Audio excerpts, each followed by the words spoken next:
So we appreciate you participating with us.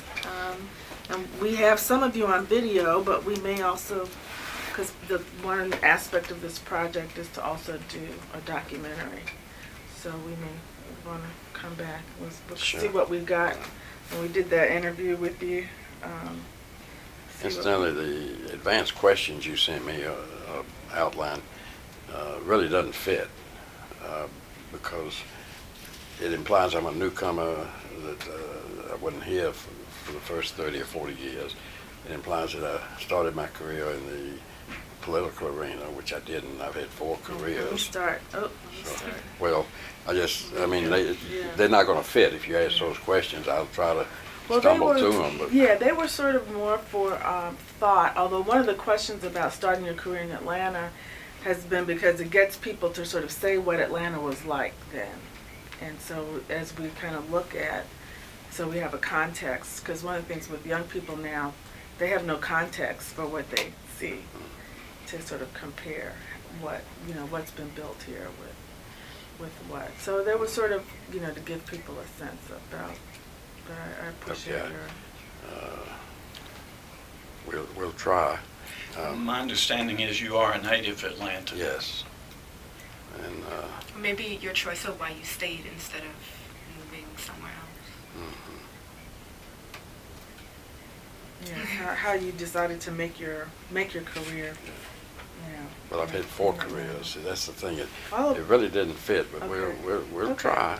So let's talk about- I'll give it my Talk best about shot. your Right. Whatever you careers. want to ask me, I can come up with an answer Right. before the question, even if you want. Well, that's.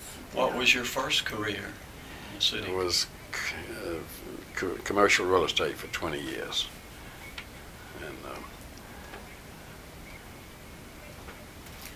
And what were some of the things that because your uncle was also a major factor in the development of Atlanta.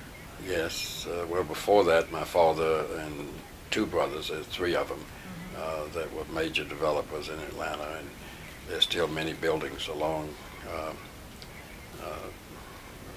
Monroe Drive and Park Place and Ponstall Inn that they built that are still standing. 2 and 3 story apartment buildings, and there are a lot of little strip shopping centers that they built that are still standing, and some warehouses.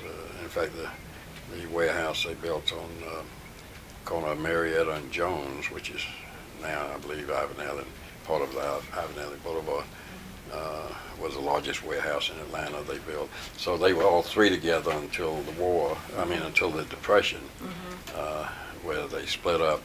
And my uncle that you referenced, Ben Massell, went back into real estate, and yes, he built much of Midtown, all of the office buildings along Peachtree and West Peachtree and part of Spring Street. He was the largest developer in the state of Georgia, the largest taxpayer in the state of Georgia. Wow. So I wish my father had gone back in it too. He didn't. He went back in. He went into law instead after the Depression. But anyway, that's they were major factors in the development of Atlanta. And there's something about why there's the red tile roofs. So that was something that You heard me say that before. Yeah. They had in-house architects, and so prior to the Depression, those buildings they built all had the little Spanish tile parapets along the front roof line, so you can spot them now. Well, actually, after the Depression, when Ben came back, and after World War II, it started building the office buildings along West Peachtree and Spring. They had in-house architects then too, but they didn't have any architectural characteristics that you can find. They were just square boxes, very, very simple architecture. But in those days, after World War II, remembering that there hadn't been anything built throughout the war, there was a pent-up demand for space, and if you had new office space that was new, really translating to clean office space with acoustical ceiling, asphalt tile flooring, fluorescent lighting, and air conditioning and parking. You could rent it in 2 minutes time. I mean, it was just like shooting ducks in a pond. Yeah. I was in the real estate leasing business, so I made my living with his properties and others. But So how'd you decide to go into that business in Atlanta? well, that's an interesting story, I guess. Actually, my first career, I didn't name it as a first career because it only lasted a couple of years, and it wasn't really a career. It was when I came out of college, and I got a job as my first paid job, I guess, as chief of publications for the National Association of Women's and Children's Apparel Salesmen, which is sort of like a union for traveling salespeople. And I edited and edited their monthly newspaper that went to the members throughout the country, and edited a woman's fashion magazine that went to retail stores around the Southeast, and edited their annual diary book and whatever other periodicals they wanted. And one of the times, not the first time, but one of the times I went into my boss, Marshall Mantler, Buddy he was called, to ask for a raise. He said, "No, I'm going to fire you." And I was young and shocked by this bolt of lightning. I started defending myself, and he said, "Well, all right, I won't fire you. I'll give you another $50 a month raise like I've done occasionally in the past. And I'll do that the rest of your life if you want. But the truth of the matter is, it's time you get out and make a real living. And real estate is where you ought to be. And I'm going to call Sam Goldberg at Allen Grayson Realty Company and set up an appointment, an interview for you.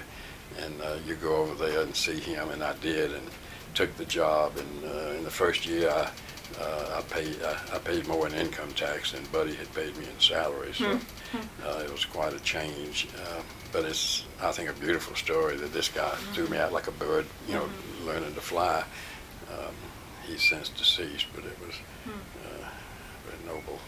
Yeah. Okay. So that's how I got into real estate. Yeah.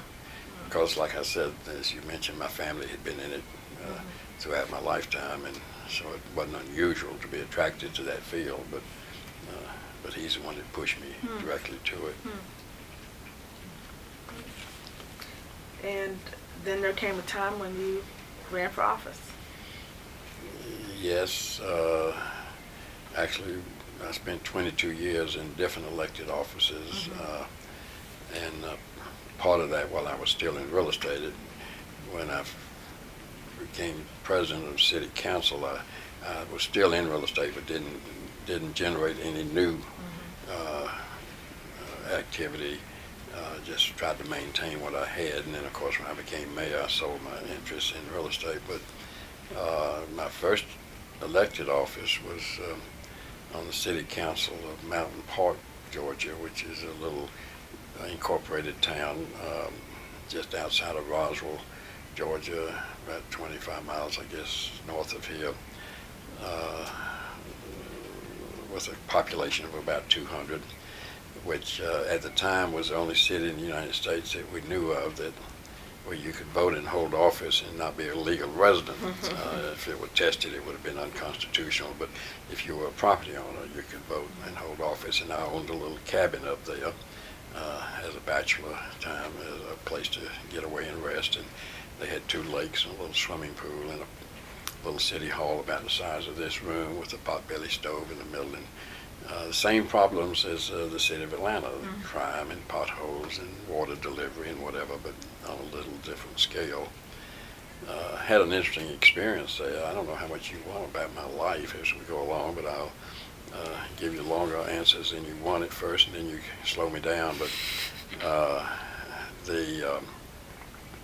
when the election was coming up, I decided I was interested in, actually, I was active, I should say, in the community, and the political bosses asked me, Charlie Johnson and Lee Wolf and a third man, and I can't remember his name, asked me if I'd like to run for city council with the election coming up, and I said, yeah, I'd like that. And so I went and took it seriously.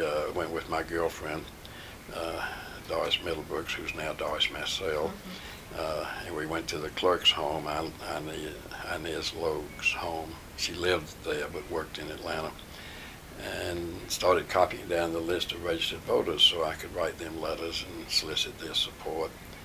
And she said, Sam, you don't have a chance. And I said, why? And she said, they found out you're Jewish. And I said, what do you mean found out? It's not a secret, you know, and Atlanta's just down the street where I live. And anyway, I said, who is they? And it happened to the same people who'd asked me to run. And I went to them and asked them. They said, oh yeah, we don't want a Jew on the council. And anyway, I ran anyway.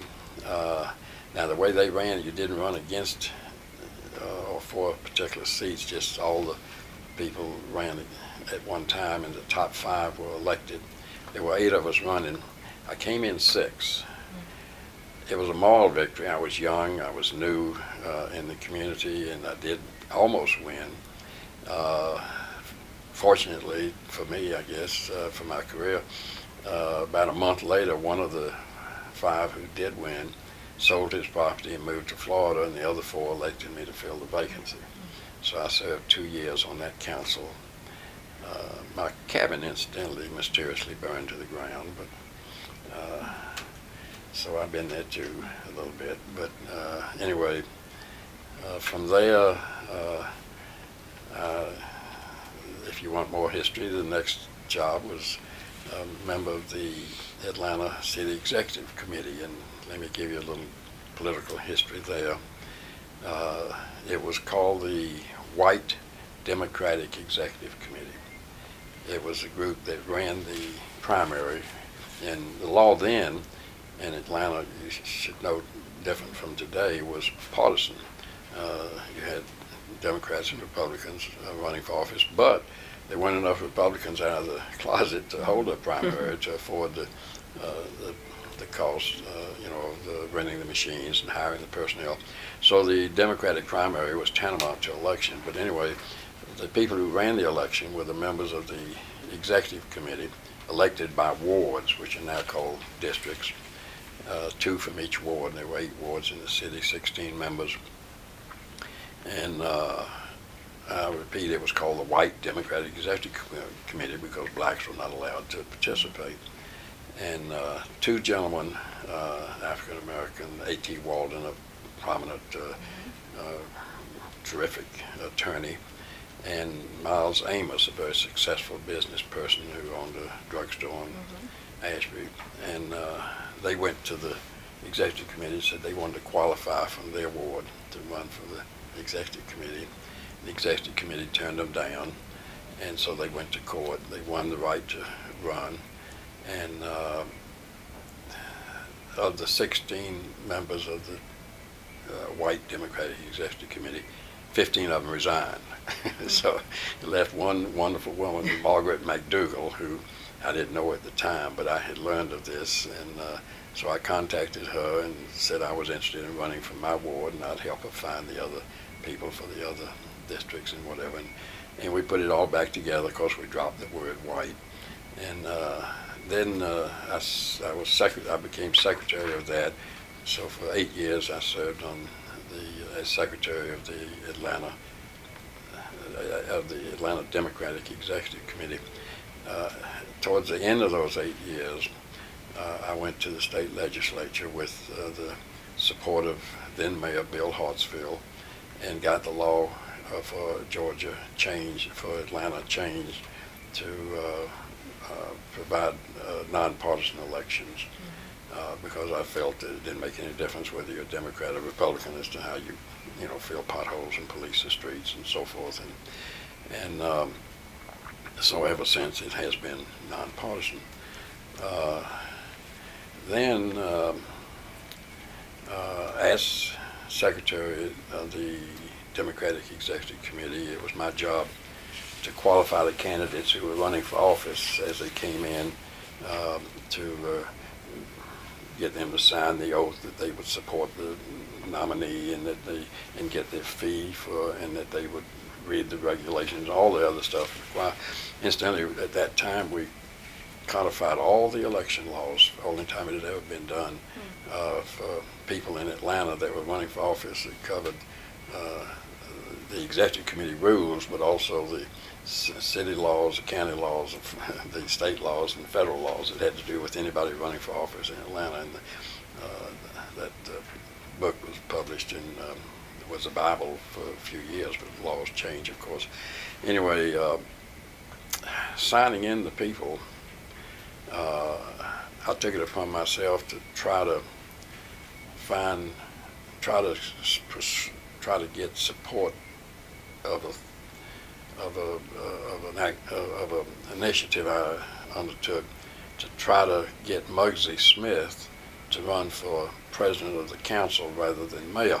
He was one of several. Ivan Allen was one running. Muggsy Smith, who was one of the 3 representatives in the state legislature from Fulton County, and had done a good job and was a progressive, moderate individual in those days. And there was Lester Maddox and 2 or 3 others that were running. But it was a shame. I knew Ivan and Muggsy, they were obviously the best 2, but both couldn't win as mayor. So I kept trying to get people to persuade Muggsy to run for president of the city council, and then a few years later he could run for mayor. And when I was asking people this, as politicians would come up to run, and they were people who I thought could help with that.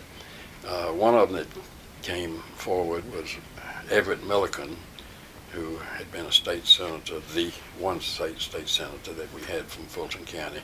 Fulton had 1 senator and 3 House members. And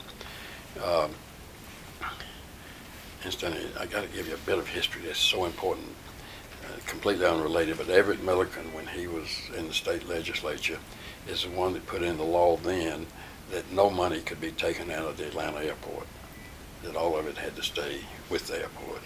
And believe me, every mayor since then, including Andy, including Sam Massell, and everyone else, would have taken money out for other good, worthy causes, purposes. But it's because all that money was there that airport was able to keep building and expanding, and whether we needed new runways or new concourses or new food courts or new parking or whatever it is, it's always had the capacity to fund it. And that's the reason it's the largest in the world. It's having the demand was one thing, but if you didn't have the supply, you couldn't satisfy it. And Everett was due so much credit for that, and nobody seems to have remembered it. But anyway, moving on, Everett, when he came up to qualify for the city council, I said, Everett, we've got to get Muggsy to run for the president of the council rather than mayor. And he said, you're right, somebody's got to beat that Lee Evans. Lee Evans was the incumbent. And the reason was Lee had been I don't remember the figures, but he may have been the deciding vote, but because the president would vote in case of a tie, had voted against the housing project because of racial reasons, the city housing project. And right now I can't remember the name of that project. It was not Techwood, it was another one. University? No, it was a northeast Atlanta, and I cannot remember. But if I had a list of them at that time, I could pick out the one that did. Anyway, because that Everett, and it's interesting, here was Everett saying yes, Muggsy. He didn't want trying to protect Muggsy; he was trying to beat Lee Evans. So both of us had an interest, but same end result, but for a different reason. I went home that night and asked my wife what she would think about me running for president of the council. And I called A.T. Walden, who had become my friend on the executive committee, and asked what he thought about it. And incidentally, he was head of the Atlanta Negro Voters League, which, that was tantamount. That was a ticket. If you were on that, you were going to get elected. And Helen Bullard, who was the political guru of that era, she ran Hartsfield's campaigns and Ivan Allen's and mine, and many, many others. But she was a wonderful individual. But and all 3 of them said yes. And so the next day I qualified myself and ran for the city council presidency. It was then called the Board of Aldermen, incidentally, but it's the same thing, just with a different title.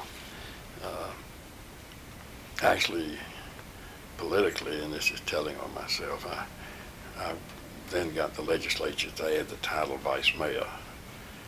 You would think I was thinking about later running for mayor, and that would make it easier, but I won't admit to that, whatever. And so you will hear that from time to time, vice mayor and president of the Board of Aldermen.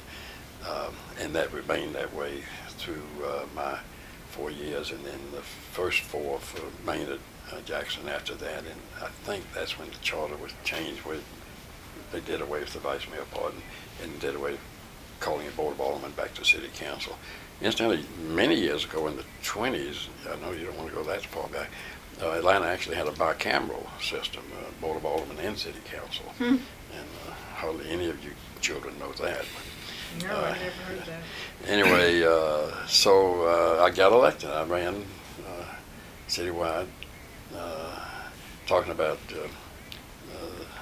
my reference earlier to being Jewish. My father, who loved politics and really was one that I guess led me in that direction over the years, always told me a Jewish person could not get elected citywide. And I finally asked him, how do you know if none has ever run, you know? And so anyway, I did, and I did get elected. And so I served 8 years there, 2 terms.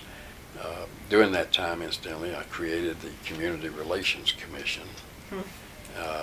And I mentioned that because later when I was mayor, I appointed Andy as chairman of that, and he served a wonderful job.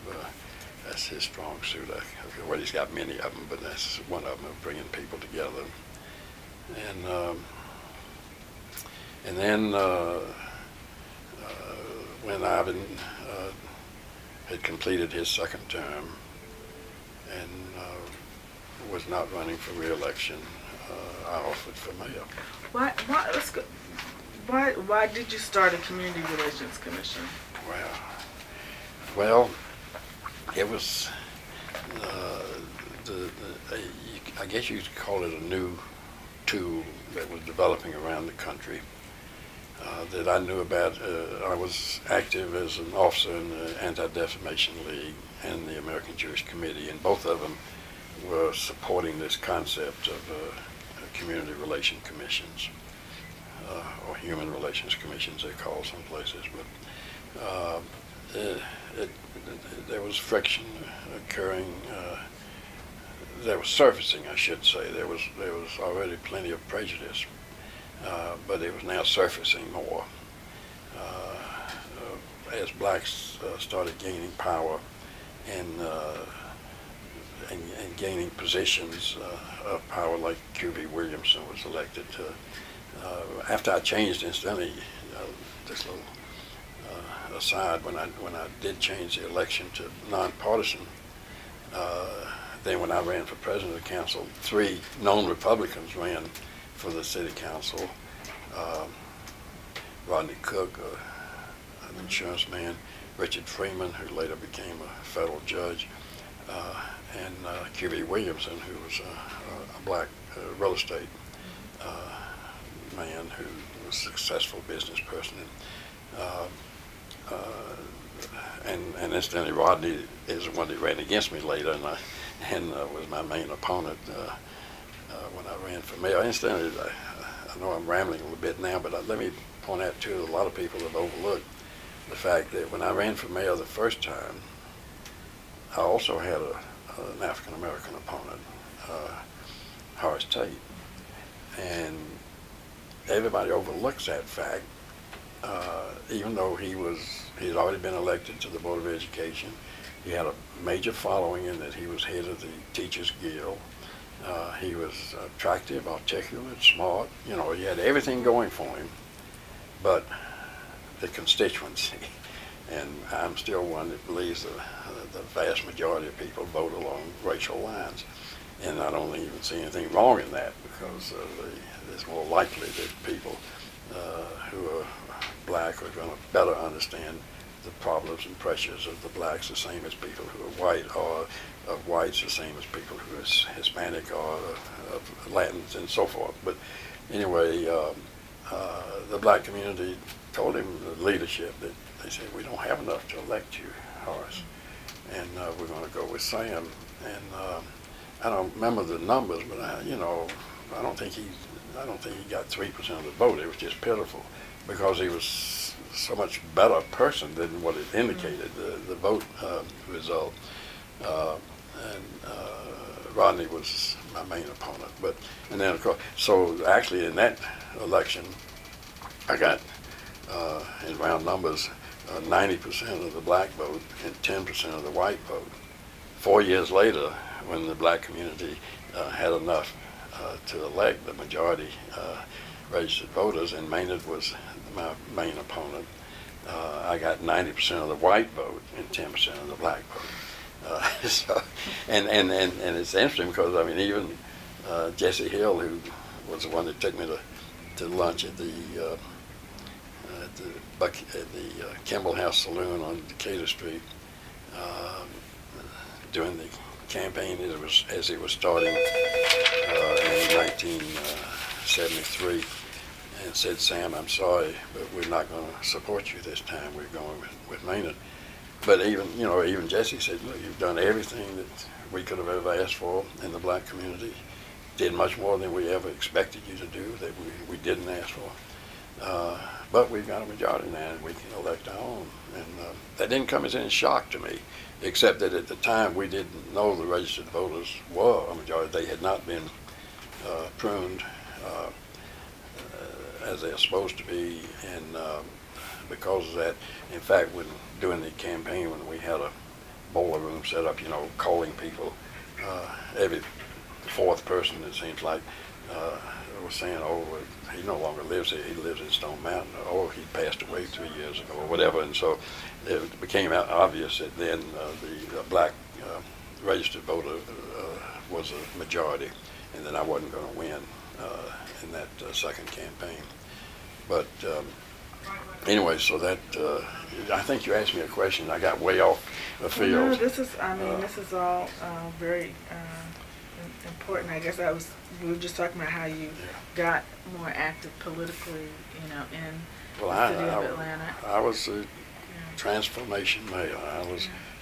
I was a bridge between a city that was controlled by white business money, and that was in short order to become controlled by black political power. And it became obvious, like I said, I was a bridge between these two, and it became obvious that they would have to work together for the city to continue its prosperity and progress, and that they would be partners, albeit not willingly. I don't think either one had much love for the other, and it had a lot of experiences during that period. Part of it, while I was president of the council, like I said, was creating the Community Relations Commission. Incidentally, that's what I started asking you, was the rationale for doing that. It was because of these frictions that were surfacing that you needed people to be able to sit down and meet together, talk together. I've pointed out to a lot of people we were lucky. Atlanta was more than luck, but in that the people sitting around the table, the blacks, and it sounds prejudicial, but it's a fact of life. They had Phi Beta Kappa keys too, and they were well read and well traveled, and so they communicating. If you could just get them to sit down together, the black leadership and the white leadership, you could solve things.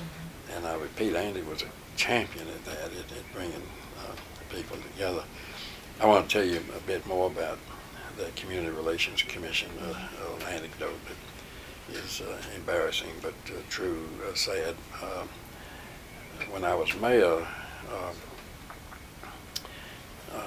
like I said, my job was to appoint the members of the Community Relations Commission.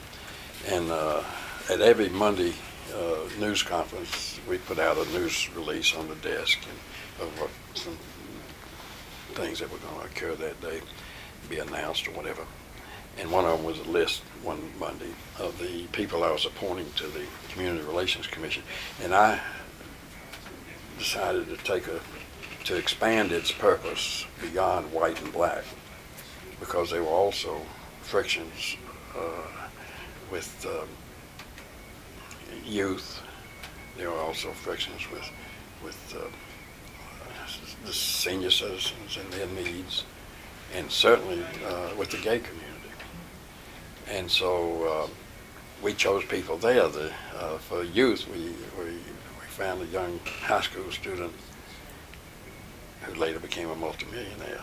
The guy, I'm trying to remember his name, Michael. He owned Air Atlanta. Mike Hollis, yeah. He was a high school student, black, that we put in is to represent youth. And we chose well because, like I said, he was a bright young boy. I forget the woman's name who was to represent the senior interest. In the gay community, they, of course, were still pretty much hidden away, but they did have an organization, so we found the chairman of that organization. I don't remember his name right now, but I might mention as an aside, when he passed away a few years ago, in his obituary in AJC, it mentioned that he had been appointed to this committee, so he was proud of it, and we were proud of it. But anyway, I put this list out there where this gay individual happened to work for the Atlanta Journal, and the normal reporting would be the list of people we appointed, who they were, and what their relationship was to the city, where they worked or whatever. Raleigh Browns, who was the reporter for the Journal, City Hall reporter, saw this before I announced it, went to the telephone, called Jack Tarver, the publisher of the AJC, wrote me out a note that passed it up to me, said, "Jack does not want you to appoint him." And I said, "Well, sorry, Jack." And of course I did appoint him. And the sadness is the Journal did list his name, but did not list that he worked for the Journal.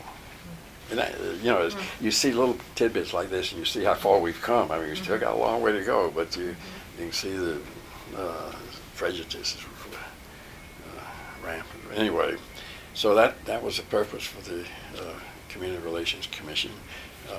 My rabbi, Jacob Rothschild, was chairman of it for a while. It attracted good people.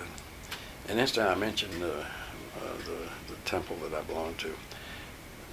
Back then, I have a strong feeling that the religious community was much more involved in the civil rights and human rights and efforts like the Community Relations Commission, things like that. I remember the Archbishop of the Catholic diocese, he was a member. I mean, the top people served and came together. The manifesto that had 100 ministers and all. You don't see anything like that anymore for some reason. I mean, every now and then they get stirred up. It's more like marching in the streets now than it was then. But anyway, it's just, I think there's work that needs to be done there. So that took me through that period. So how did you decide to appoint Andrew Young to the Community Relations? He was chair? I appointed him chair, yeah. Well, I just thought a lot of him. He gives me credit for having done that. It gave him a forum or a platform from which he could then stay alive and run for office.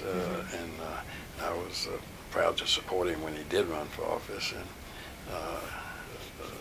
for the Congress, which he had lost before that. Yeah. And then I've had a friendship down through the years, and that I have a great deal of respect for him. He's meant a lot to the city, and beyond that, for sure, well beyond that. Let me mention something else. I don't know where it fits in here, but another illustration of some of the changes that were taking place then. The mayor under the charter at that time, could not come in and replace all the department heads like they do today. In fact, Atlanta was one of the few cities in the country that didn't have the patronage system. It was wonderful. Our team was made up of professional management people that, you know, if you were head of public works, you'd be head of it for 20 or 30 years. If you were head of traffic and transportation, you'd be head of it for 20 or 30 years. I mean, these people were appointed. When Ivan Allen became mayor, he didn't change any of Bill Hartsfield's appointments. When I became mayor, I didn't change any of Ivan's appointments. In fact, I remember shortly after becoming mayor, I was on a bus with a group of mayors in Baltimore looking at urban renewal properties. And I had been active in the U.S. Conference of Mayors as president of the city council because Ivan didn't want to go to those things for some reason. I think it's because everybody asked about Bill Hartsfield always. Bill was so well known, had been mayor for 20-something years. Anyway, I was sitting next to Tom D'Alessandro, who was mayor of Baltimore. And he said, Sam, how many people did you appoint? And I said, 3. He said 3,000? I said, no. And he was serious as he could be. You know, I said, 3. You know, my private secretary, my security, my chief administrative officer, you know, maybe there were 4. I don't know. Anyway, this story I'm telling is that department heads had tenure. They had actual terms, 4 years, most of them. Some were 6 years. A couple of them, maybe the chief of police, well, not the chief, I forgot who now, maybe 1 or 2 had longer terms. But of course they could be reappointed, and most of them always were until they reached age of retirement. Well, the first vacancy that I had where I could appoint a replacement was head of personnel. The personnel director announced he was retiring. And can't remember his name right now, but it's got to be part of history. It was Colonel, he was a former military man. And I was very excited that head of personnel, and I'm this guy trying to bring people together. What could be a better opportunity to appoint a black if you're trying to increase opportunities for blacks in City Hall employment? And so I called in the black leadership, Jesse Hill, Daddy King, Leroy Johnson, probably A.T. Walden, but there were a few more. And remember now, I had made any promise beforehand that I would do this because I didn't know it would even occur, the vacancy. And I said, I'd like to appoint a black head of personnel if you'll help me find one that's qualified. And I think one of the best acts I undertook in helping race relations, other than creating the Community Relations Commission, was this appointment, because we found the one who was so qualified that whites who had never worked with a black, much less underneath a black, where he was in charge, were very comfortable with it. It just worked so smoothly because he was just as good or better than they, and he knew how to handle people too, which is a big part of it, of course. But we had no complaints, no problems. The problem came before that, where unlike some other cities, in fact, I was in Newark shortly after. Was it in Gibson? Was that his name? Ken Gibson. Yeah, was elected, and he had me at some function, and I was sort of the token white at this group. When the people there learned who I was, that I'd gotten all this black support in my campaign and was a liberal, Democrat, they would come over to me and want to meet me, talk to me, and I discovered that they were all department heads or commissioners or whatever their titles were that he had appointed and it was sad because it was so obvious they were not going to have the ability, the capacity to run the city. And, regardless of whose fault it is, that was a fact of life. And what he had done is what most mayors did. They just took whatever they could and filled the vacancies because they had that patronage system. If they were supporters, they got a job. And there's just not that many qualified at that time. And so in my case, like I said, it was different. I had to keep calling George Berry, who was my chief administrative officer, telling him to call them and speed them up. I needed to name him. And they were working as hard as they could to find somebody qualified. They were insisting they'd be qualified too. And so sure enough, they brought in Franklin Thomas from New York, who'd been chairman of the YMCA, not chairman, but personnel director for the YMCA. And I repeat, he did an excellent job. He stayed the whole 4 years with me. He stayed with Maynard, I don't know how many years, and then went to the state or Marta? Civil Service Commission of the state. Yeah, and served very well there. He's since deceased, but couldn't do a better job than appoint him. I want to take all the credit for that. Anyway. You deserve a lot of credit if you brought well, Frank Thomas to Atlanta. Yeah. He was a good friend. Yeah, he was. Thank you. My second one, incidentally, was second opportunity was head of personnel, was head of public works, and they appointed. He later became a millionaire in the private sector. Engineering. He had occupied that beautiful building on Spring Street that Georgia Tech bought and wants to tear down, and everybody's fighting with him. I'll think of his name in a minute, maybe, but it was interesting there.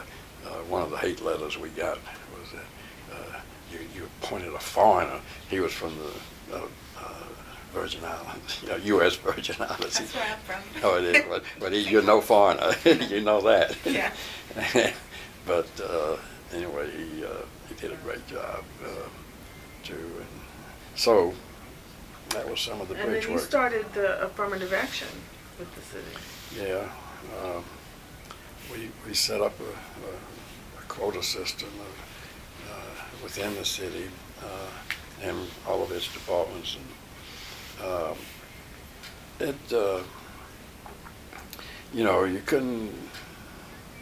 you couldn't do everything, but when you look at a job like that, you have the power to do things that if you're independent enough and if you're on the right side, you just do wonderful things. I appointed the first woman to the city council.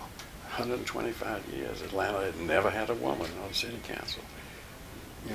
Now you think of it, when I say it, it doesn't sound like much because we've had a woman mayor, we've had a woman president of the council, had a majority of women on the council, but there had never been one. And they wanted to tar and feather me. It was, the public got in arms, where's she going to go to the bathroom? Seriously, that was an exact quote of one of the complaints. And it was Panky Bradley. She did a fine job and got reelected later. And she was a city planner. And anyway, well respected. I didn't know her beforehand. I hadn't made any promise I would appoint a woman. I remember one of your questions was tell about some of the backroom things. We didn't do a lot in the background. We just did. We just have an idea, have an opportunity, exercise it. So who recommended Panky Bradley? How did you? I don't remember, but I let it. I told my staff I want to appoint a woman, and let's find one. And I don't remember who came up with her name. Mm-hmm. She was from Little Five Points area. Well, she had to be from her district for the vacancy. Mm-hmm. Now I do remember about how I came up with Chuck Draby's name, which was another appointee of mine to the city council. He has since died, but when that vacancy came out, it happened to be the ward or district where I lived, and so it was more likely I would know some people. I took the old city Polk city directory, which has names of people by home, by addresses, and I went down every single street in my district. And every time I'd see a name that I knew, and knew something about, I'd write. Anyway, I made up a list of people, and turns out Chuck Grebe actually, or his wife and my wife were in carpooling together. I don't know if I probably met him before that, but we weren't friends or anything. And I called her and told her I wanted to appoint her husband. He wasn't at home; he was in New York at a meeting, and she called him.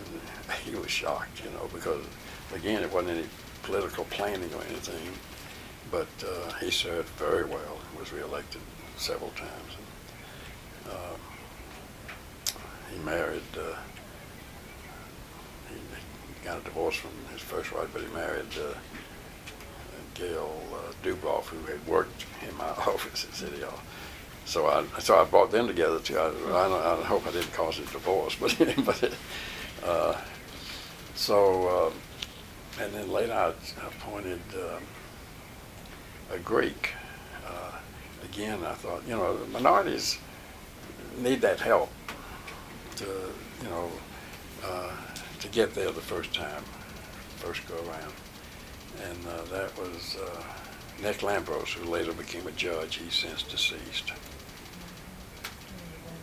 Did you have a question? I was going to see if we could move the conversation toward transportation, because I know you were president of the council when Allen brought up the first MARTA referendum. Talk a little bit about why that didn't work and what you did later to correct that. I supported it when he was mayor and I was president of the council, and I thought it was a needed development for Atlanta by all means. I did not oppose the concept of ad valorem funding, which was how he had planned it, that it be from real estate taxes. And I didn't oppose that. I wasn't asked to come up with an alternative method or anything. There wasn't any real strong sense that the public would oppose it. I don't know. I know we had speaking groups, and I went out and made speeches for it and all that. I remember Cecil Alexander was very involved in it. Anyway, it failed, the referendum to pay for it with the ad valorem taxes. So when I became mayor, that was one of the earliest things that I started getting requests for was to develop a mass transit program. And the state had created the authority, MARTA, but it didn't have any funding or any powers. And I decided that I absolutely would not bring it back with an ad valorem tax arrangement, that I was convinced the public, if they voted against it the first time, and there'd been a Blue Ribbon group that had worked for it, campaigned for it.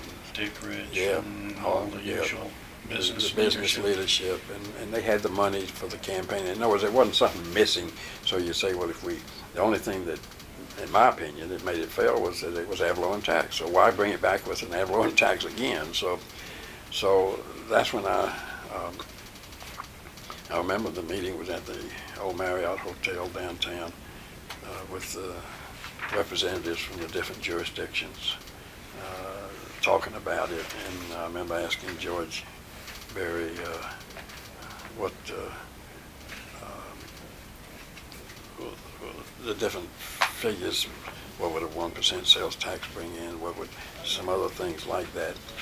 And that's when I came up with the idea of a sales tax. Now, I give the state a lot of credit today when they get beat up on, because we always talk about the frictions between the state and the city.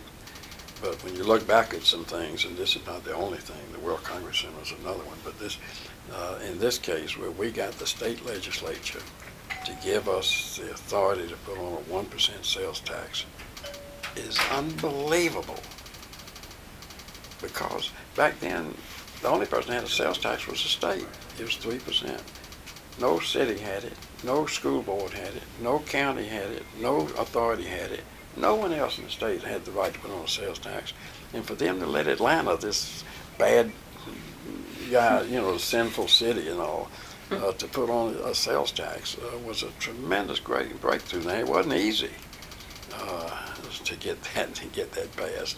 And we pulled out I got family lives in Savannah. I had them working on their representative. We had everybody working, everybody lobbying. That was a major lobbying effort. Instantly, when the state established, you read a lot today from time to time about lobbyists. When the state established its law that lobbyists had to register and pay a $10 fee, I rushed over there and signed it. I was the first lobbyist to sign it. And they said, "Well, who are you representing?" I said, "The citizens of Atlanta." So, anyway, we did get it passed at 1%. And then we had to get it passed by the public, a referendum with a tax that's regressive. And so it's difficult, like as it should be, to get the lower income people to vote for it, because they're the ones that have to pay the most of it. And I actually worked out a math story with the blackboard and chalk and went around, particularly in the black community, but any lower income areas where I could get an audience, and showed them where back then there was a bus company. It was about to fall apart. That was owned by Georgia Power Company. The fare for which was 60 cents each way, plus a nickel transfer, so 65 cents, $1.30, $1.40, per day. And I'd show them on a blackboard that even though they were going to pay most of this 1%, and I'd have their average salary, many of them domestic employees, I'd say then, now though, we're going to drop that fare. We'll give you a guarantee. We're going to buy that bus system, and the next day drop it to 15 cents from 60 cents in a nickel. And so just with math, I can show you, you're going to put money in your pocket. It's interesting, nobody ever called my hand on this, and I don't know if I should expose it now. But all they had to point out was that most of those people didn't pay that money. Their employers paid it. If they were maids or waiters or whatever they were. But nobody thought of that, and so I got away with this story that it looked good. That Henry Dodson, who was a city councilman, African American, ran around town in a little Volkswagen Bug with the PA system, saying it's a trick. If they can't make it for 60 cents, how are they going to make it for 15? Which is pretty convincing, to the man on the street. But I don't know who was paying Henry, but he. Now the other one, another one who was vehemently opposed to it, was my friend that I was bragging about a little earlier, praising Everett Milliken. His motivation might have been seen in the fact he was vice president of Gulf Oil Company, and they were against anything that was other than gasoline driven, and the trains would be electric. And we pulled out all the stops there because I repeat, I felt that was no slam dunk by any means. I went up in helicopters over the expressway with the PA system and broadcast. I said, if you want to get out of this mess, vote yes. And people, this being the Bible Belt, people thought God was telling them what to do. They just heard this voice, So how did you put together the package that had the drop in the fare of 15 cents? Well, that was the contract. It had to be exactly that. Actually, I started with a free fare, and believe to this day it should have been free. And if I'd been reelected, instead of 15 cents, it would have then gone to 10, and then to 5, and I would have gotten it to free. You came up these elevators free, if you can go vertically, so you ought to be able to go horizontal. You walk the sidewalks free, you drive your automobiles on the streets. You know, you're paying for it, but different ways, whether with rent or with your car tag or whatever. Charlie Brown, who was a member of the Fulton County Commission at that time, he'd been a state senator also. Charlie Brown was concerned that the winos, homeless people were called winos back then, that the winos would sleep on it if it was free. And he wanted 25 cents, and we compromised on 15 cents. So that's where that amount came from. We had a big battle with Lester Maddox, and it's amazing because he is the one that put in the rule that they're still struggling with, where MARTA can only use a certain percentage of that sales tax for capital. For operating. They have to use the rest of it for capital improvements, and you know you need it for operating is where they need it in order to keep fares down. Because every time you raise fares, you decrease ridership, universally, absolutely. And well-meaning people, the media, politicians, others say, you know, well, you've got to raise fare because fuel costs, labor costs, maintenance, all of this, but it wasn't planned to be a break-even. It was planned to be a subsidized fare from the beginning, and it's sad. It's still one of the best systems in the United States, but we were really the envy of the country back then. We were invited, I was, to speak all over the country to show how we had done this and put it together. You know, I described it as mobility, man's fifth freedom. I said, you just can't be locked into your neighborhood where you can't get to work or to school or to church or to parks or to shopping or to anything else without public transportation. And anyway, it struggles, it needs help. But so there was a lot of negotiating and a lot of maneuvering and promises made. And I think all the promises were kept that I know of. Incidentally, the night the vote was being tallied, we were down at City Hall, and it was going back and forth. We were ahead 20 votes, we were behind 100 votes. It was going back and forth. And then here comes Leroy Johnson running up the steps. And I said, we won, because I knew Leroy didn't show up anywhere unless he ran on the winning side. I'd say that as Leroy sitting in that, you know. Incidentally, today is Leroy's birthday, if you see him. But he had better access than we did to the vote. Sure enough, we did win by just a few hundred. So anybody who supported it can take credit for being responsible. It was a tremendous victory, albeit, you know, shorter than we thought it should be. But we started off with 3, and we'll add more with time. What about the Proctor Creek, Perry Holmes area? You talked about promises made, and it was kept. But you mean in the MARTA expansion? Yes. Yeah. Well, that was a compromise, a trade out, and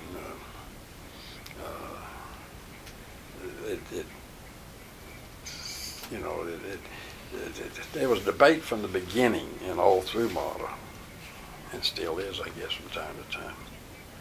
I since instantly have served on the board for 4 years, but this is an ongoing battle.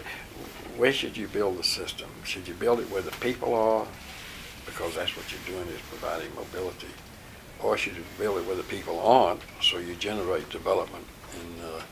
And I mean, look at what's taking place at Lindbergh, you know, with all that, because people weren't there, but it generated development. I stayed out of that from the beginning because I sensed it was going to be so close. I didn't want to, and I stayed out of the type of development, whether it should be rubber tire or electric or fixed rail or whatever. I mean, they had all these debates. Morgan Ralston, who owned the old Heart of Atlanta motel downtown, was spending lots of money about why it ought to be rubber tired so it could be changed, the routes on fixed right-of-ways and so forth. But there were all these debates after you pass the referendum as to how and what and when and everything. And I just opted to stay out of it before we passed the referendum, because I knew it was going to be so close that I wasn't going to be a party to killing it because of taking a position for this one or for that one.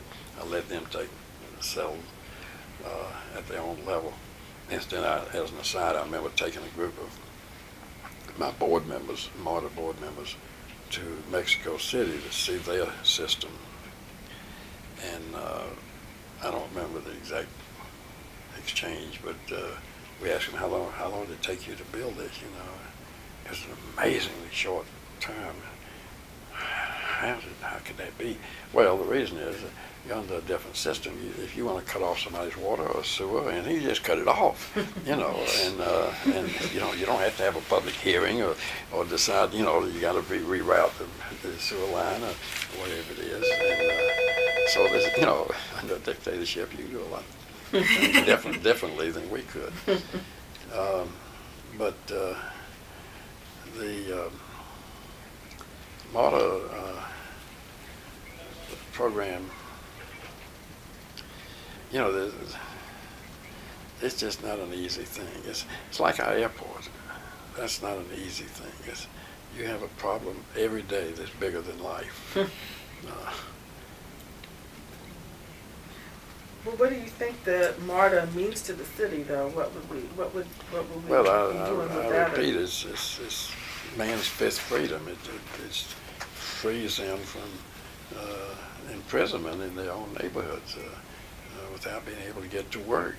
That's the main thing, being able to be employed. But the quality of life is affected dramatically if you can't get to parks or you can't get to you know, the sports games or whatever it is that you want to frequent.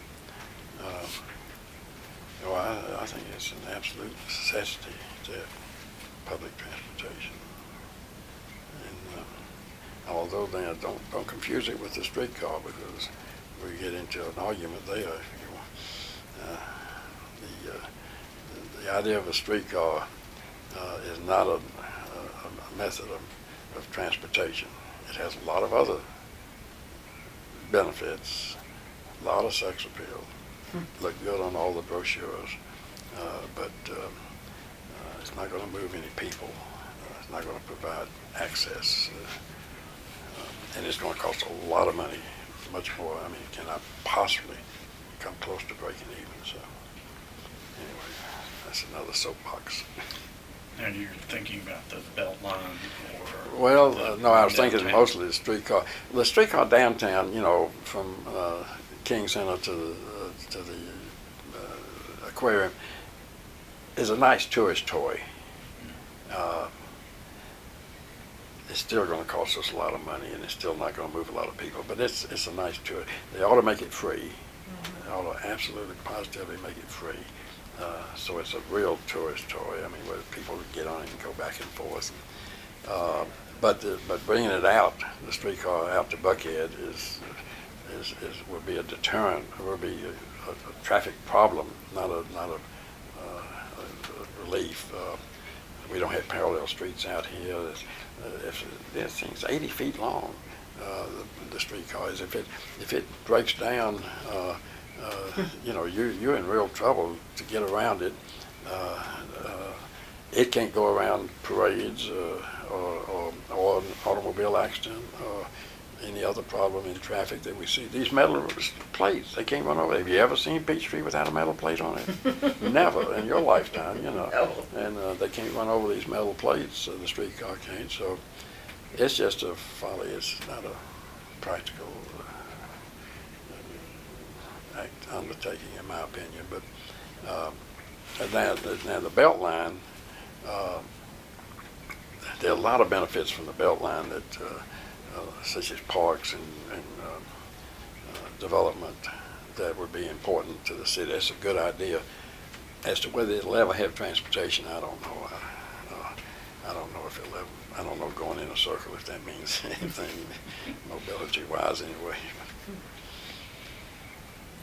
What, did you have any other questions No, about go MARTA? What about the, bringing the Hawks here and giving us another sports team? You were really instrumental in that. Well,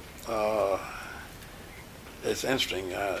Professional sports really has a major positive impact on a community. In fact, I just, my job now is president of the Buckhead Coalition. It's to market Buckhead as an entity. We're part of the whole, but we're a very specific entity. And I just recently sent a letter to the women who own the Dream women's basketball team, suggesting they might benefit, and we as well, if they change the name to the Atlanta Buckhead Dream. And I'm serious about it. But it's interesting. Bill Hartsfield, our former mayor, was opposed to professional sports because he thought it would bring professional gambling to the city, and he was opposed to that because he equated it to, illegal mafia type activities. And but you're mentioned in every newspaper in the country every day.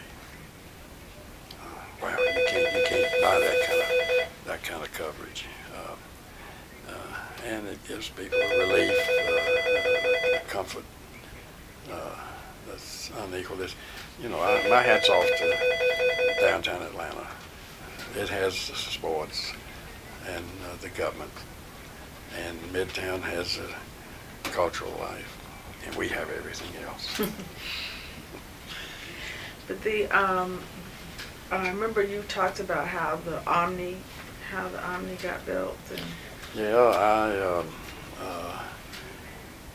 when the community, some of the business community wanted me to build the Omni, a Coliseum, which would be the first for Atlanta. My answer was not unless I can find a way to fund it without any call on the taxpayer, because I felt, I'd give my wife one fur coat, but not two, and I had supported the Atlanta Fulton County Stadium, which would be a loss tax-wise, financially to the city. that's when you were an alderman. When I was president of the council, yes, alderman. And I thought it was a good thing, and I'm glad we did it, and I'm sorry they tore it down. I had a lifetime pass. I thought they meant my lifetime. They meant the lifetime of the building. It's gone. Oh, is that right? Yeah, the Atlanta Fulton County They Stadium didn't grandfather in the people didn't who put it had over to, well, the TAD's. The TAD's a different building, Yeah. Yeah, so anyway, so I sat down with a sharp pencil, and this is where I had the good fortune of having been in real estate, commercial real estate for 20 years. I had the good fortune of, having a law degree. I had the good fortune of a bunch of stuff that gave me a foundation to negotiate and think through a new approach or outside the box. And that's when I came up with this idea of funding for the Omni, which is unique. It was the first in the United States to be funded in this way, where we gave an instant, back up a minute, John Portman, who never did support me because of this, still upset, thinks I'm the trouble, the reason they can't get a street name for him. But he called me to his office and said, "Sam, you're going to build the Omni." It wasn't called out, they hadn't named it. And you're going to build the Coliseum down here, pointing outside his office to down near the Civic Center, which would be close to the Peachtree Center that he built, which was very important to Atlanta. What he built saved downtown Atlanta during that era. But I said, "Well, I'll think about it." He said, "No, you're going to build." He wasn't asking me, he was telling me, and you don't tell the mayor, what the mayor's going to do. I did not build it there, as you know. I built it over with Tom Cousins, who was his big competitor on his property. Actually, it wasn't his property, it was our property. It was an old incinerator. So number one, we had an old property that we wanted to dispose of that had the all the problems of tainted real estate land, and we sold the venture bonds to build it. So Tom Cousins got the benefit of a real low interest bond, I think like 3% or something, mortgage.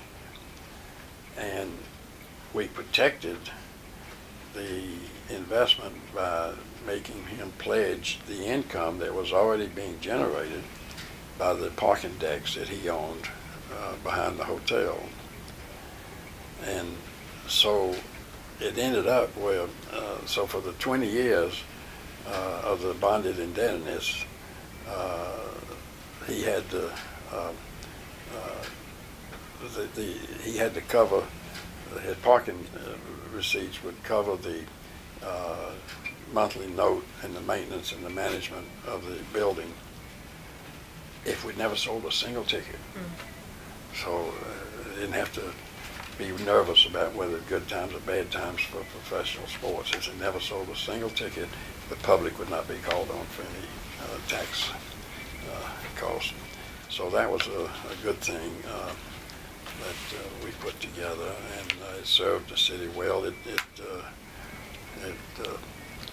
held the Democratic convention one time that was a key facility in order to get that convention.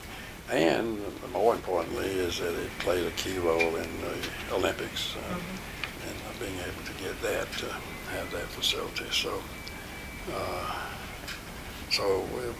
it did well, even though they tore it down. I'll let you in on something that I won't tell you all of it, but when they were building it and they were going to raise the final big iron raft or whatever it was for the top, they had a lot of dignitaries come sign it, and I wrote something real ugly about Lester Maddox. And then they raised it up there. When they got ready to tear it down, I said, "Oh Lord, I hope nobody will see that." They imploded it so nobody saw it all messed up. So who owned the Hawks? Did Tom Cousins own the Hawks? Yes, he owned the Hawks, and he was he was playing. And I'll admit, I had a lot of leverage there. He was playing in the Tex Coliseum, which was too small, and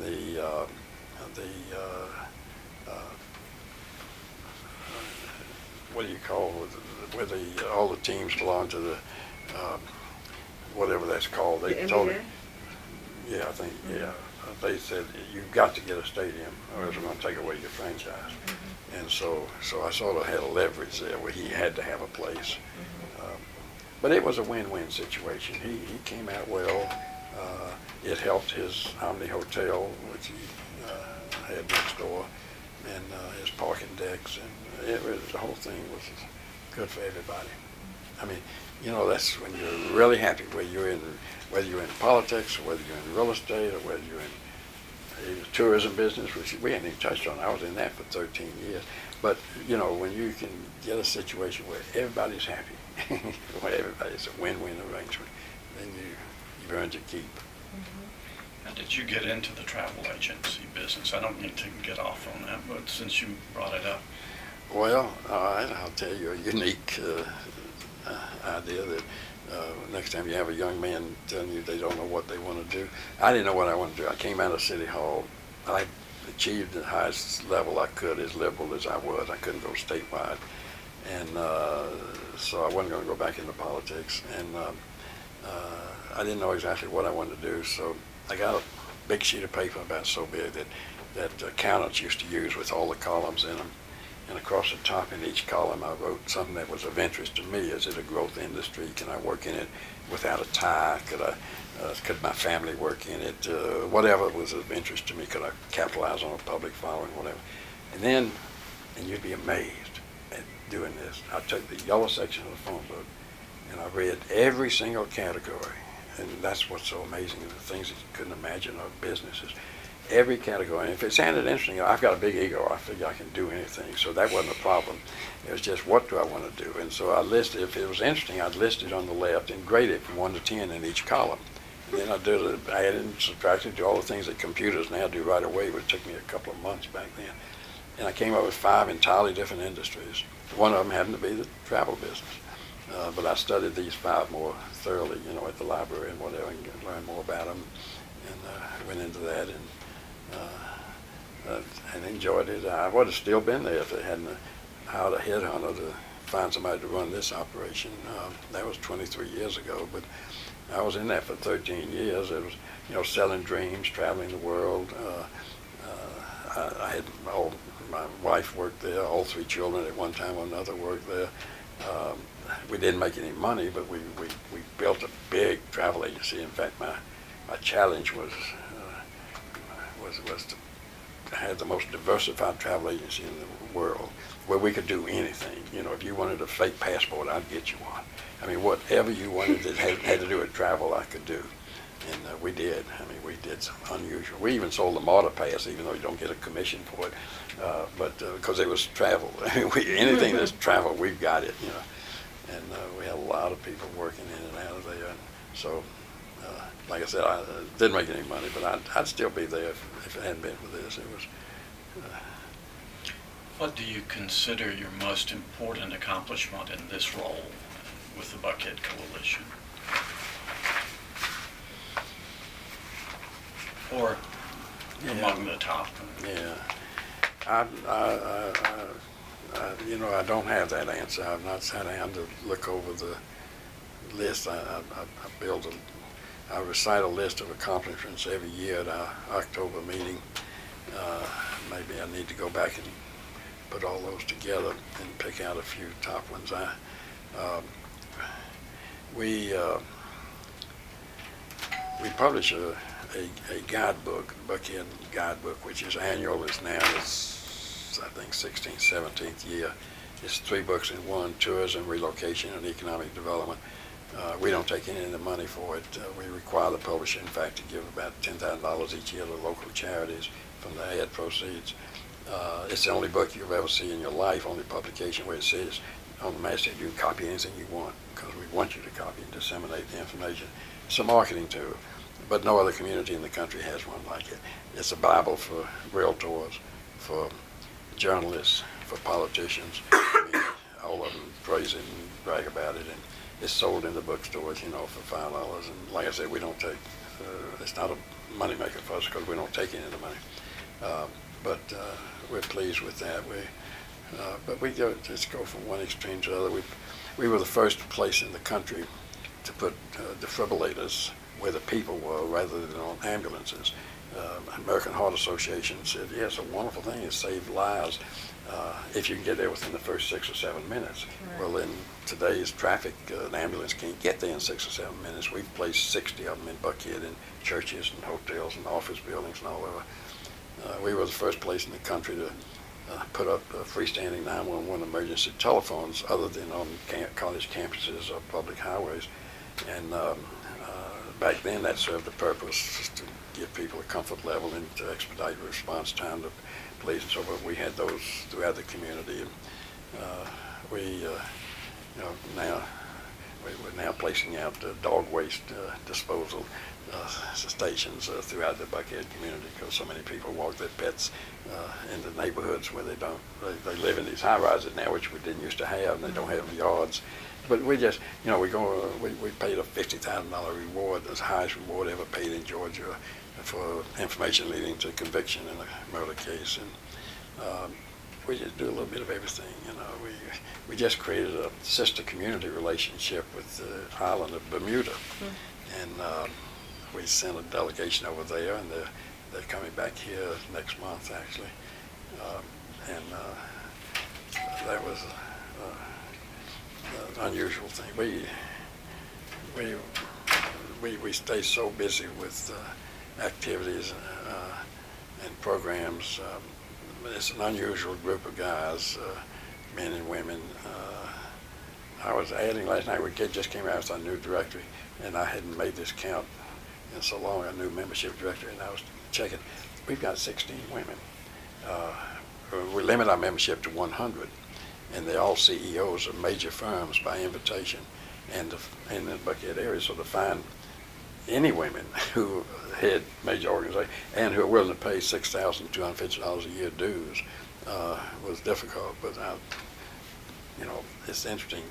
I'm sitting here with that profile. You can imagine it's mostly conservative Republicans, and they know I'm a liberal Democrat. But we did agree at the beginning two things. We do not touch zoning, which doesn't have anything to do with partisan politics, but we also do not touch partisan politics. We can get involved in city elections, which we do. We have a PAC, and we support and are very closely involved with the mayor and council, and to some degree the Board of Education. But a group of influence in the city is a neat group. But I can talk about it for hours, as you might imagine. That is my job. So what do you think about the city? I guess we think that the sort of for leaders today in the city, and by that I mean the whole city and even the metropolitan area. That what should be their kind of touchstones, or what should they learn from the history that we have, and some of the things that need to be done to keep kind of Atlanta moving in a prosperous and progressive way. Well, that's a very broad, general question, but yeah, I'm not going to give you a very good answer, really. But I have to start with the foundation that I alluded to earlier, that we have to recognize this partnership of the white business money and the black political power working as a partnership, each absolutely needing the other for the city to continue its progress and prosperity, whether they like it or not. They absolutely, positively must work together, and they do.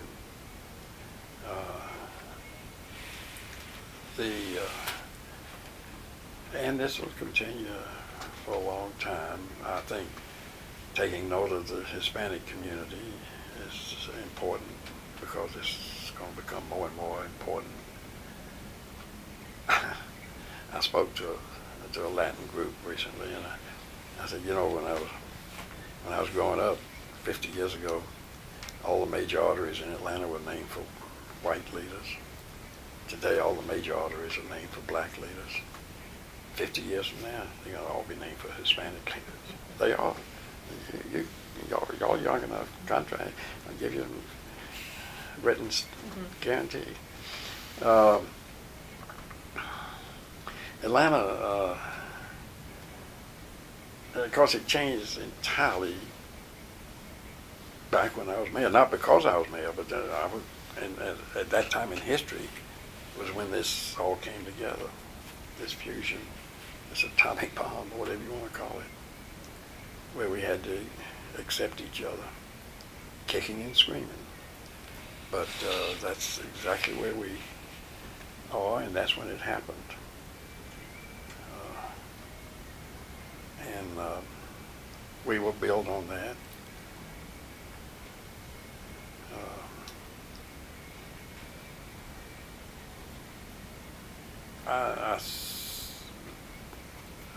I always see a little improvement.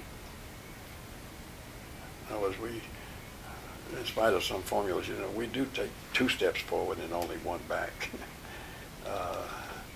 But it's not. A lot of people like to say it's just in this decade or the last decade or whatever. It dates back from my childhood.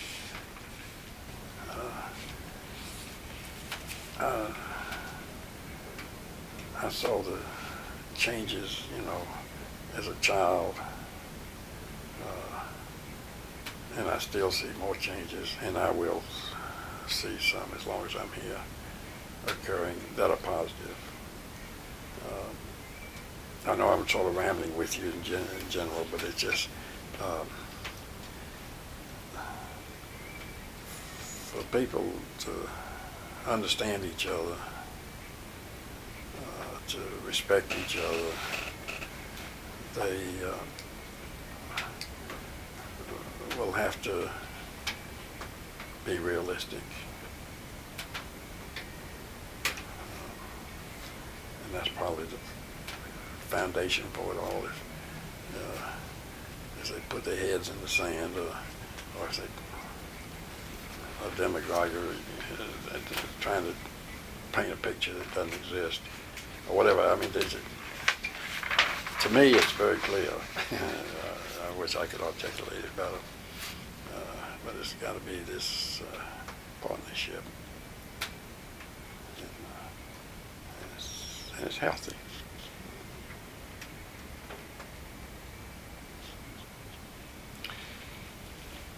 Anything else? Teresa? She actually just stole one of my questions. Okay. I was going to ask about future policy leaders.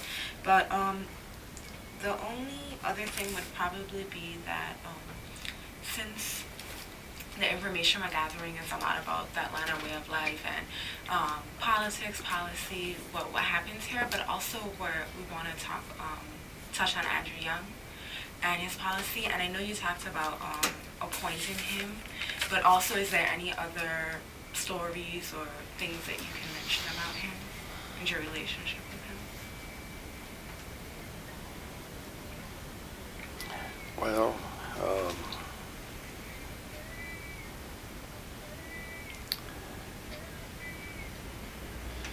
Andy has had the independence and the inner strength that has allowed him to say what he felt without always considering the consequences. And you have to respect that. But at times, it's been a struggle. Sidney Marcus was my roommate in college and stuff. Yeah. And the Jewish community, you know, were much like the black community, were extra sensitive and overprotective, and I want to get a lot of that with President Carter as well. You know, all of us are still way too sensitive about our surroundings. But it's all right. I wasn't going anywhere with that except just making the observation that Andy is a very strong individual, and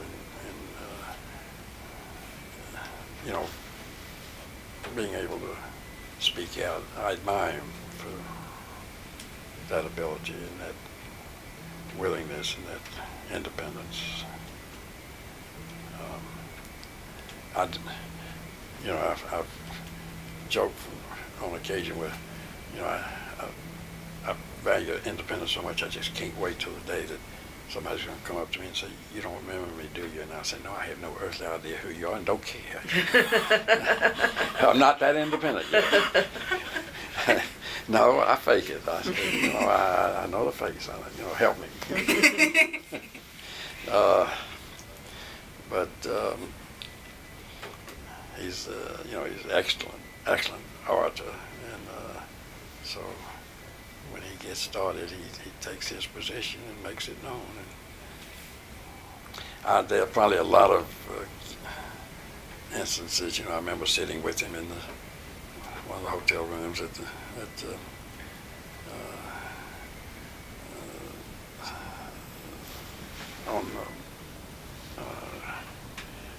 hotel where the La Carousel is. Pascal's. Yeah, Pascal's Hotel upstairs, doing a campaign, strategizing.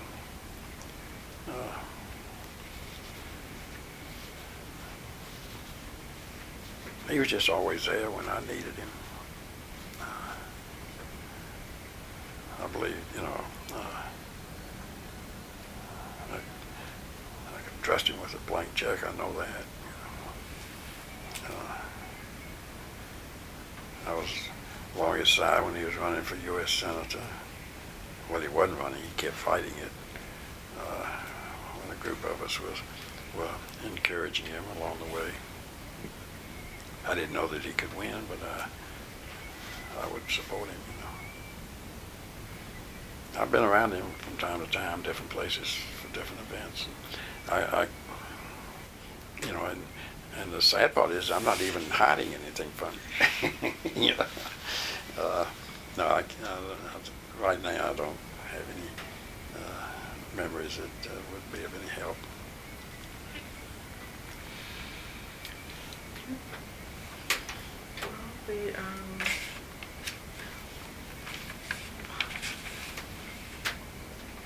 Well, in terms of the challenges, I know transportation. I think you would say was one that as a region. But it's interesting your perspective on transportation. I think we think about the airport, we think about the highways, but I think this notion that individuals really need that mobility for their quality of life. Big time. And the role that one of the people we talked to talked about that sometimes Atlanta hasn't focused as much on quality in the whole push for growth and prosperity. What's your sense of that? Do you think we have the quality of life that we could have in this region? Well, I equated to what I'm doing here. I was with the new head of the Atlanta Development Authority yesterday and explaining that, we look for Buckhead, look for new industries, for new business, for new commerce. We don't have any incentives to give away, any grants or any bonuses or monies or even new laws or whatever. What we offer is quality of life, and that's what we work on constantly here, is developing quality of life in Buckhead. We smiled about the dog waste stations, but that's a quality of life thing. Everything we do is geared toward quality of life, and so is it as good as it should be? Yesterday the head of our community improvement district was quoted on Channel 11, I think, saying that Buckhead was underparked, scarcity of parkland, and I had to fuss at him. I said, it's not true. Now, he was trying to raise money for a park. Okay, but Buckhead has more parks than any other part of the city. We have the first largest park in the city, Chastain. We got the third largest one, Memorial. We got several others. We're in good shape now. District 7, one district does not have enough park space compared to the others. But I don't know why I got off on that, except that it's the quality of life, having something for everybody, looking for those things that are missing, making people feel safe. Crime is always a concern. One crime is too many, but the crime rate in Atlanta keeps going down and down and down. And traffic congestion is the stomachache that we can't get rid of. Not that we don't do things about it all the time. This Peachtree Boulevard project that we have underway now is a great improvement for flow of traffic and pedestrian safety and beauty. It's a win-win-win arrangement. But I point out to people that Hogansville, Georgia, that's where my wife's from, about 60 miles south of here. They don't have any traffic. But they don't have 300 restaurants. They don't have 1,400 retail units. They don't have the history museum. They don't have those are amenities. Those are the amenities we pay for with traffic. Absolutely, positively. Next time you're in a meeting and somebody complains about traffic, you just ask them, would that hotel or that restaurant be there if it wasn't for traffic? You know, so every major city in the world has traffic, and we are a major city. And, so it's something that people complain about, and it doesn't mean we shouldn't constantly address it. And you know, with 301 about it, you asked me before a question I didn't answer, but you know, what's our major breakthrough?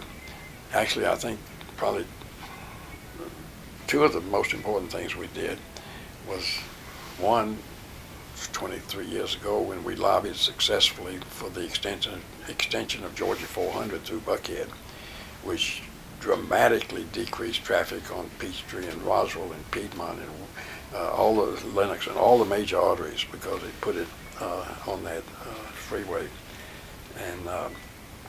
And now, 23 years later, we lobbied successfully for this missing ramp on Georgia 400 to Interstate 85, where that will, and it's going to get under construction momentarily, that will relieve traffic on Sidney Marcus and Piedmont and Buford Highway and several other streets around there. So we're constantly working toward traffic, but those are two of the main things the Buckhead Coalition gets credit for that are big improvements to the community. So you were always for the Georgia 400 yes. extension? Yeah. Because that was very controversial. Very controversial.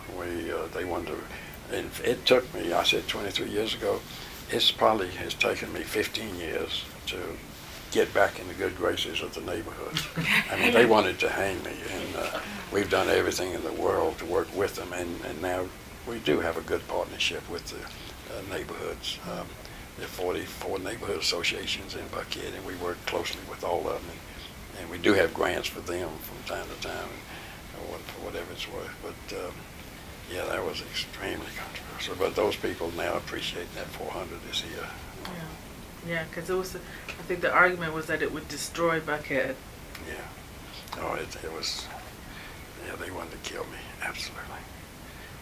But what did did you believe it would have this impact? Where you would have the kind of development that's here now? Well, I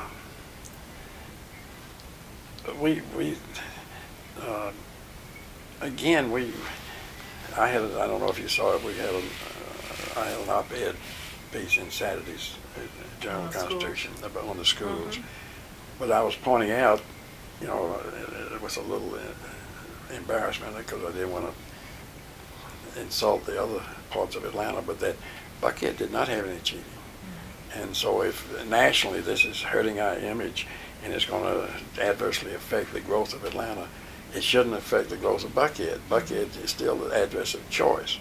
And now I did go on and say that we're part of the whole and we need to be supportive of the whole city, and I believe that truly. But yeah, we build quality of life, and Buckhead is you know, it's, yeah, did we expect all this growth? Right now I'm working on an article with one of the national periodicals, a feature article about Buckhead that 4 years ago, 4 years ago, every publication, Wall Street Journal, New York Times, LA Times, you name it, everybody was blasting Buckhead, damning Buckhead, shame on Buckhead for building 4 office buildings of 500,000 square feet each, 2 million square feet sitting vacant, all this overbuilding, dumb people, you know. We ran ads, 2 full-page ads in the Wall Street Journal telling the world that, hey, yes, we've got space, and come on in. Now's the time you can rent. And okay, well, you couldn't afford it before. Well, the point I'm getting to is that today, all 4 of those buildings are renting very well. One of them, 2 of them are up in the 80% already.